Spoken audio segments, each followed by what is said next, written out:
Apoy tinapay na Prince. Ano pa ito, Jer? Prince? French bread. French bread. Yan. French bread. Yan. Islesin nyo lang po siya guys ng ganyan kalalaki. Islesin nyo makapal.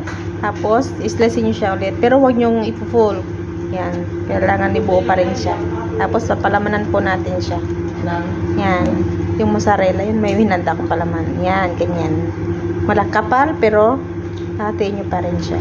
Yan, ganun na. Huwag nyo lang ipo-full. Laman niya, mozzarella, cheddar cheese, tsaka green onion. I-mix nyo lang yan, guys.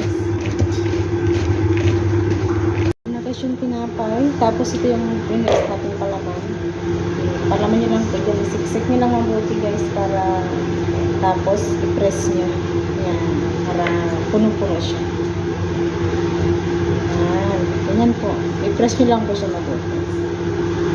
Tapos mamaya ilulubog natin siya sa itlog. Guys, tapos na. Miss mo yung nasa magpakukunti na lang yun. Tulog naman natin siya sa itlog. Sauce, pepper, white pepper, tsaka konting whipping cream. Mix nyo lang guys. Salt. Yan, okay nga. Tapos itong palaman, ilubog nyo lang po dito. Guys, isawsaw natin siya sa itlog. Ngayon, ipiprito naman po natin siya. Guys, mulay kayo ng oil sa pan. Masyadong marami, tama lang na pamprito. Mulay po tayo ng butter.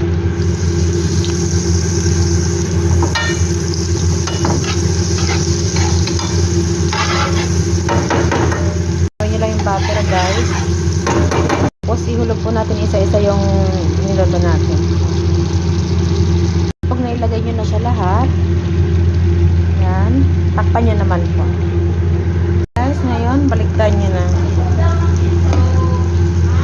Pag alam nyo pula na siya, yan, baliktarin nyo po. Isa-isa nyo pong baliktarin.